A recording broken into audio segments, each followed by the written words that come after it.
저는 이번 사이클의 핵심은 특히 재무부는 미국에서 가장 중요한 것은 성장이라는 것을 키워드를 잡은 것 같습니다.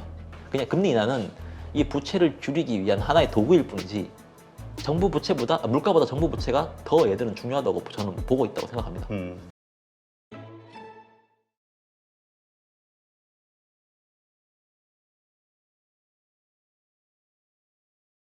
오늘 모신 분은 중소기업중앙회 금융투자실 송상현 과장입니다. 안녕하세요. 안녕하십니까.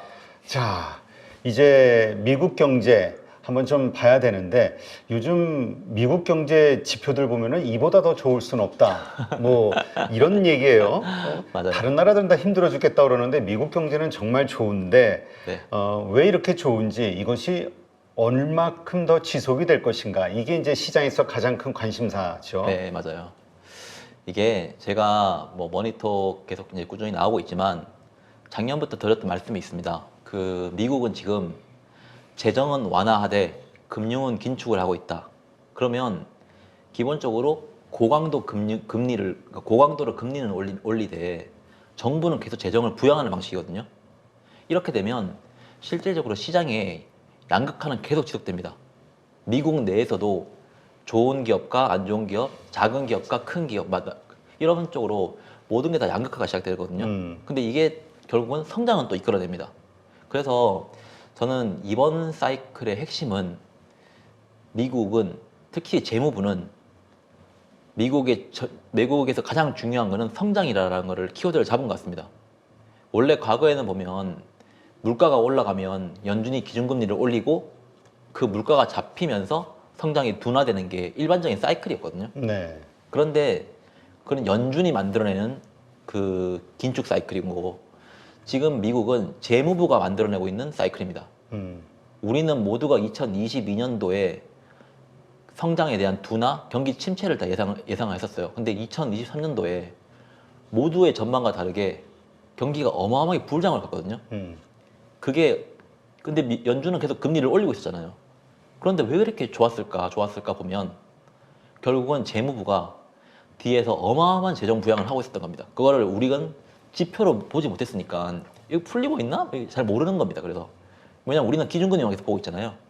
그래서 저는 이번에 사이클을 읽으려면 성장이 물가를 자극하고 그 물가를 자극한 게 그 물가 자극 때문에 금리가 올랐던 거지.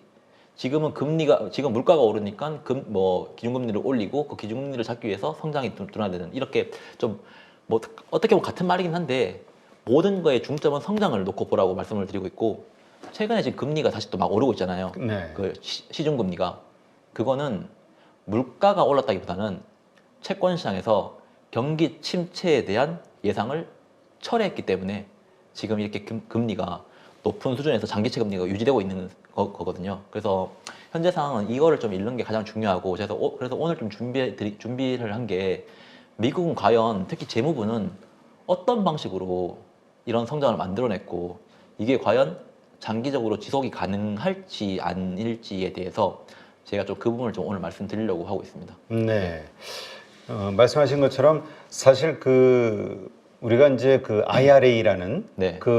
뭐 이 단어에다 포함이 되어 있는 것처럼 무슨 지원법들이 워낙 많이 있죠. 네. 그러다 보니까 세계의 어떤 기업들의 어떤 역량 그리고 네. 자금 투자 이걸 모두 미국으로 끌어당기는 보조금을 맞아요. 통한 네.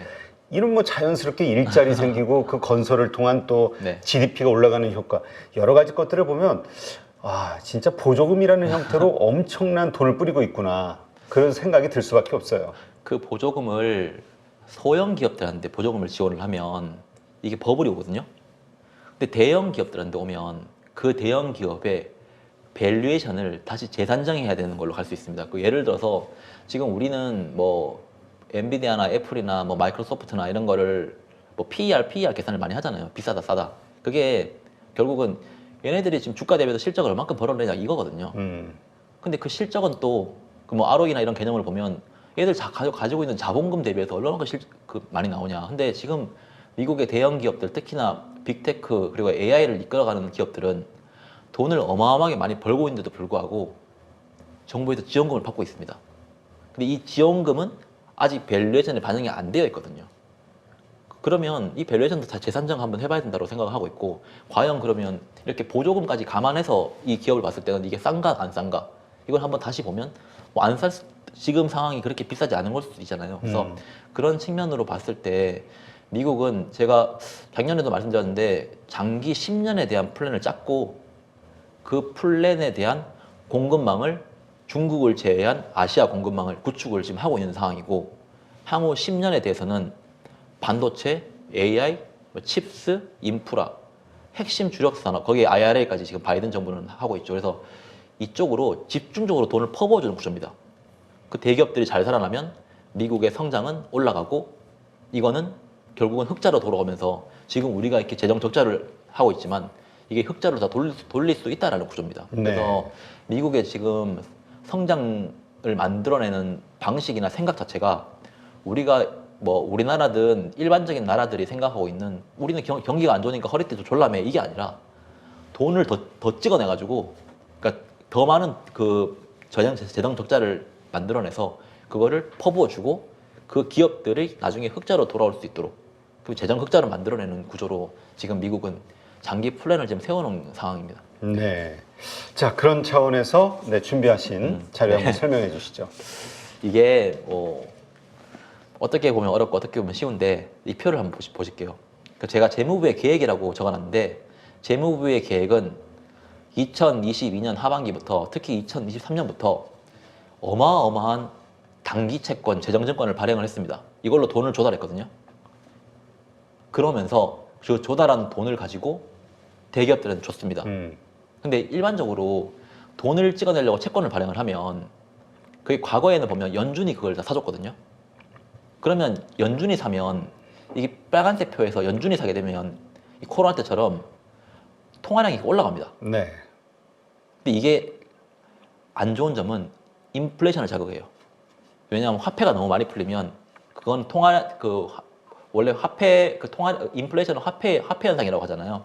그래서 코로나 때 어마어마한 재정 부양을 이런 식으로 했기 때문에 연준이 찍어주고 그 돈을 개인들한테 뿌려주고, 그래서 그게 2022년 3년에 이제 인플레이션으로 넘어왔던 구조고, 지금은 화폐 공급을 이렇게 제어를 하고 있어요. 떨어지고 네. 있잖아요. 그런데 정부는 지금 시중에는 유동성이 지금 넘쳐납니다. 근데 이 녹색 그래프가 유동성이거든요. 2022년부터 해서 단 한 번, 그러니까 이거 지금 보시면 화폐는 이렇게 빨간색은 떨어지고 있는데 녹색은 계속 우상향하고 있잖아요. 그럼 결국은 화폐 공급은 제어가 되고 있는데 유동성이 공급되는 구조예요. 이런 상황에서는 인플레이션이 자극이 안 돼요. 근데 이거에 어떤 식으로 되냐면, 녹색이 결국은 통화량 곱하기 화폐에 대한 유통 속도를 곱한 거거든요. 통화량은 제어를 했지만 통화의 유통 속도를 엄청나게 빠르게 돌리면서 유동성을 공급하는 구조로 지금 미국은 진행을 하고 있는 겁니다. 그래서 그럼 이렇게 화폐 유통 속도를 어떤 식으로 올리냐, 이거 뭐 방법이 있냐?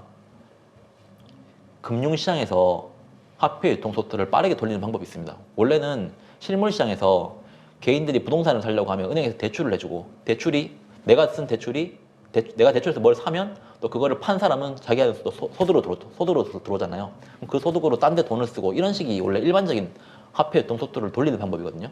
그래서 신용이 팽창이 되면서 버블이 나오면 화폐 유통 속도 빨리빨리 돌아갑니다. 근데 그렇게 하면 인플레이션이 또 올 수 있거든요. 근데 지금 미국이 하는 방식은 그 방식이 아니라 금융시장 내에서만, 자산시장 내에서만 빠르게 돈을 돌리는 방법입니다. 그거 어떤 식으로 하냐면, 미국 정부와 그리고 시중에 있는 MLF 자금, 그리고 그 중간에 헤지펀드, 이 세 가지가 삼위일체가 돼서 빠르게 돌릴 수 있는 방법이 있어요. 이게 좀 어려울 수 있는데 이거를 좀 한번 말씀을 한번 드려볼게요.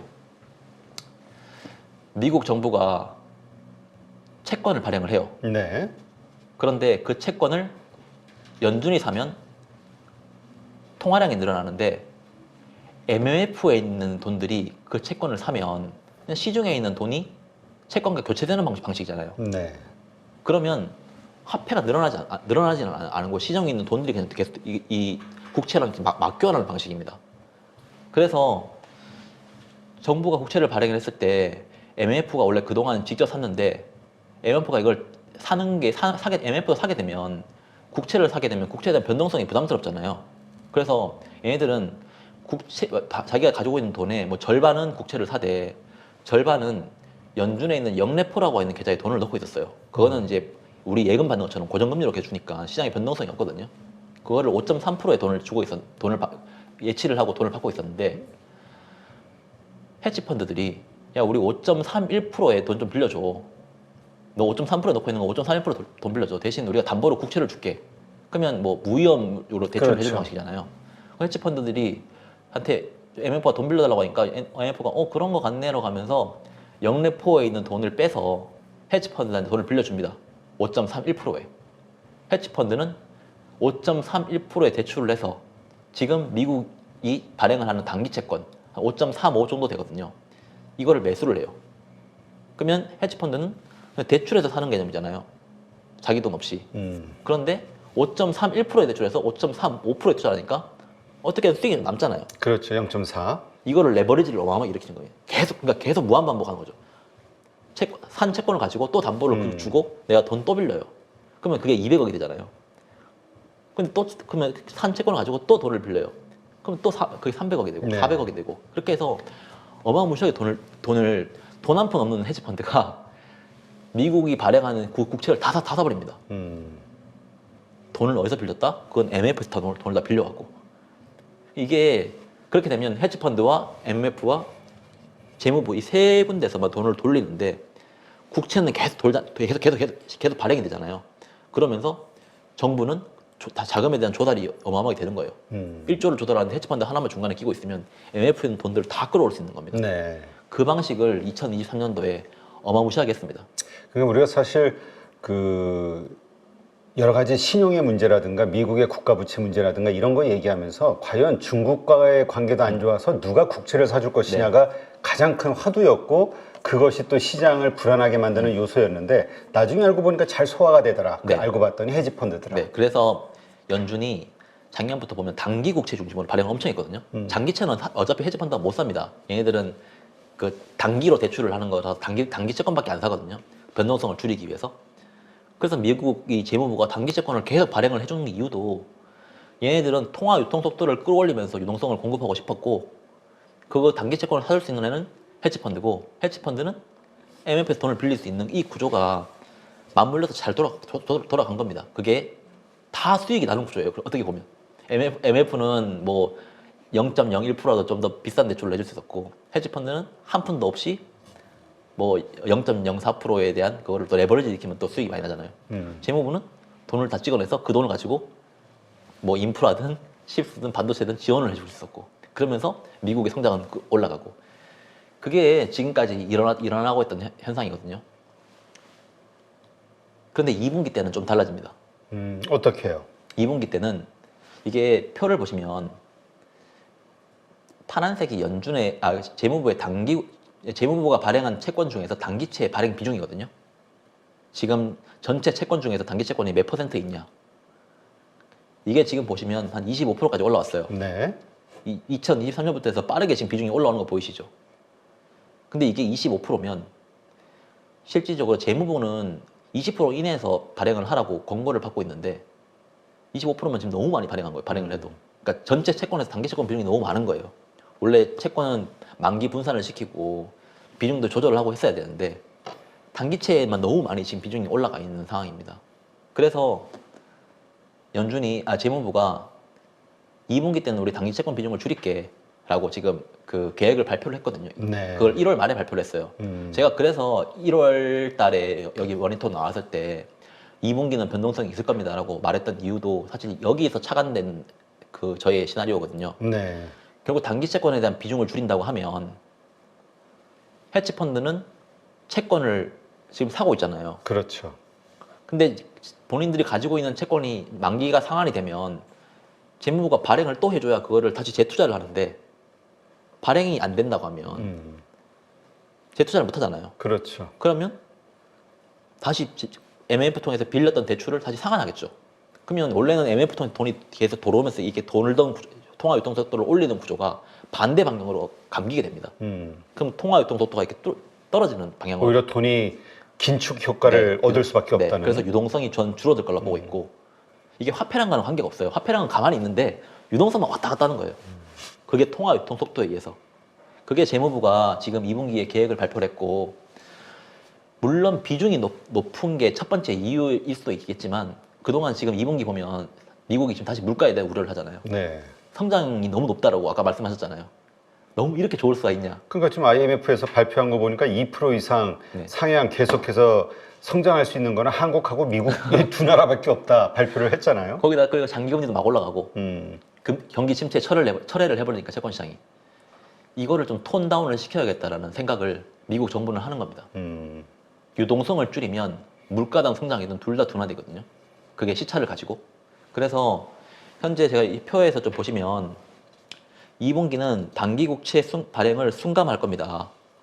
그 순감을 하게 되면 성장이 둔화를 할 겁니다. 근데 결국은 어찌됐건 채권을 발행을 해야 되는데 단기채를 발행을 줄인다고 하면 장기채 발행을 좀 늘려야 되거든요. 그렇죠. 장기채는 발행하는 것 자체가 긴축입니다. 장기 채권을 계속 발행을 하니까.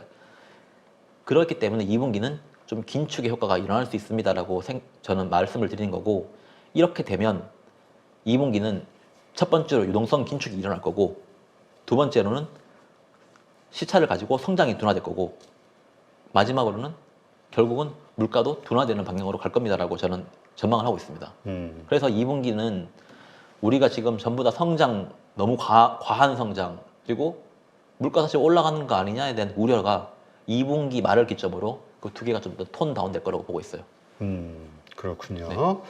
자, 그럼에도 불구하고 아까도 얘기했듯이 재무부 중심의 그 재정 확대, 이것은 계속 유지가 되겠죠? 그렇죠. 그거는 10년 프로젝트고 2026년까지 돈이 빠르게 나갑니다. 지금 그러니까 원래 전체 예산을 100을 잡아놨다고 하면 2023년까지는 한 10% 정도 썼어요, 지금.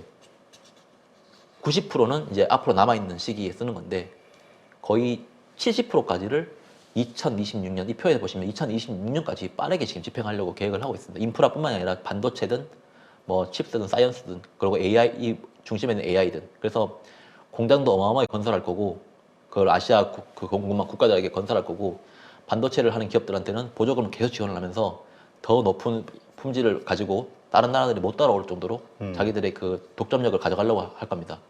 그렇게 하기 위해서 뭐 미국은 돈이 계속 어마어마하게 필요하거든요. 결국은 계속 재정 적자를 내면서 갈 거예요, 얘들은. 왜냐하면 재정 적자를 줄이는 순간 그렇죠. 줄 돈이 없잖아요. 그렇죠. 그러면 이거를 다 안 하겠다는 것이거든요. 그래서 재정 적자를 내면서도 지원을 할 거고, 이 기업들이 재정 흑자를 만들어 줄 걸로 그렇죠. 계획을 하고 결국은 있습니다. 거기에서 이제 GDP들이 발생이 되고 공장이 완성되면 네. 일자리 생겨서 네. 월급 나가는 데서 뭐 맞아요. 근로소득세 나올 네. 거고, 그것에 의해서 또 발생되는 여러 가지 공장 돌리면서 나오는 매출세들, 네. 부가세라든가 요것에 의해서 세원이 또 확충이 되고 이렇게 이제 계산을 하겠죠. 근데 맞아요. 문제는 이게 이제 바이든의 전략인데, 네. 이게 만약 트럼프가 돼서 이걸 흐트러버리면 그때는 이제 걱정하는 거지, 시장은. 그렇죠. 근데 트럼프가 돼도 IRA 정도는 바뀔 수 있다고 보는데, 전체, 반도체, 칩스, 반도체라든가. AI는 그대로 갈 거라고 보고 있고, 이게 미국은 그 정부 지출을 보시면 의무 지출, 재량 지출이라는 게 있거든요. 그걸 좀 자세히 보시면 의무 지출은 무조건 이미 예산을 다 받았고 무조건적으로 나가려고 지금 계획을 다 해놓은 예산 집행들입니다. 그게 뭐 IRA, 반도체, 칩스, 뭐 그 AI 쪽으로 이미 그게 보통 70% 이상 되거든요. 재량 지출은 국방, 비국방인데, 국방은 어차피 나가야 되는 거고, 비국방이 전체 예산의 한 10% 정도 돼요. 10에서 13% 정도? 그거는 이제 의회에서 막을 수 있어. 돈 너무 많이 쓰는 거 아니냐? 쓰지 마. 뭐 트럼프 그러면 셧다운이 되든 뭐든 되든 안 쓸 수 있는 돈은 그 정도 수준이고, 기본적으로 나가는 건 그대로 나갑니다. 그래서 미국은 뭐 트럼프가 된다고 해서 걔가 원래 미국이 더 위대하게가 목표잖아요. 미국이 더 위대하게 가려고 하면 지금 하고 있는 거 그대로 밀고 나갈 것 같습니다. 예. 그러니까 어떤 뭐 신재생 에너지라든가 그런 어떤 주요 관림 섹터 외에는 어쨌든 전체적인 기조는 가치 확대, 재정 확대로 갈 수밖에 없다. 그래서 이게 진짜 고민을 한번 해보시면 좋을 게, 과연 미국 정부가, 재무부가 연준 말고 저물가를 원할까? 연준은 2% 타겟을 잡고 저물가를 그렇죠. 원하잖아요. 근데 미국이 지금 정부 부채가 이만큼 있잖아요. 근데 이것도 명목 부채거든요. 근데 흑자를 낸다고 하면 흑자로 이걸 돌린다고 체인징 한다고 하면 흑자도 명목 흑자거든요. 이게 인플레가 떨어져 버리면 어마어마하게 많은 돈을 더 벌어야 되거든요. 이 적정하게 인플레가 있어주면 여기서 조금만 더 벌면 돈이 이렇게 그렇죠. 쌓이잖아요.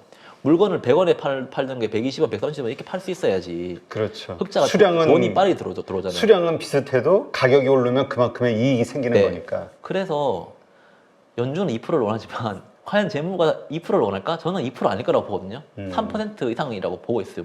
근데 그걸 얘기를 해버리면 장기 채권이 고삐가 안 잡히니까 말을 안 하는 거지. 기본적으로 3% 이상의 물가를 저는 원한다고 보고 있고, 이게 의외로 3에서 2로 갑자기 빠르게 떨어질 것 같으면 재무부는 긴급하게 인하해버릴 수 있습니다. 제 생각은 그래요. 인플레를 살리려고. 그러니까 이게 뭐 얘네들은 연준은 물가가 첫 번째 키지만 재무부는 첫 번째 키가 어떻게 하면 우리 정부 부채를 효율적으로 쓰고 줄일 수 있을까가 첫 번째 키거든요. 그게 금리 인하는 이 부채를 줄이기 위한 하나의 도구일 뿐이지, 물가보다 정부 부채가 더 얘들은 중요하다고 저는 보고 있다고 생각합니다. 이게 어떻게 보면 코로나 이후 우리 계속 이야기 나왔던 그 현대통화이론, 네, MMT. MMT. 왜냐하면 이제 연준보다는 재무부의 어떤 직접 시장에 쏟아버리는 돈, 네. 이 역할이 점점 커지다 보니까 그렇게 돼가는 거 아닌가 결국에는. 저도 그거를 많이 공부를 했었거든요. 그 이론적으로 뭐 100% 이론으로만 가는 건 아니지만 재무부가 앞으로 이끌어가야 될 미국의 경제는 재무부가 주도하고 연준은 거기에 보조를 해주는, 그동안은 연준이 그걸 주도했거든요. 네. 화폐량을 늘리고 그리고 돈을 찍어주고 양적 완화를 해주고. 근데 앞으로는 재무부의 정부가 어떤 식으로 지출을 하느냐, 부채를 어떤 식으로 조절을 하느냐에 따라서 미국의 성장이 움직일 거라 보고 있고, 정부는 지금 옐런은 특히나 성장과 물가는 통화량으로 조절할 수 있다고 생각하는 것 같아요. 그 통화량이 아니라 유동성으로 조절할 수 있고, 우리 2분기 때 봐라, 조절 한번 해볼게 지금.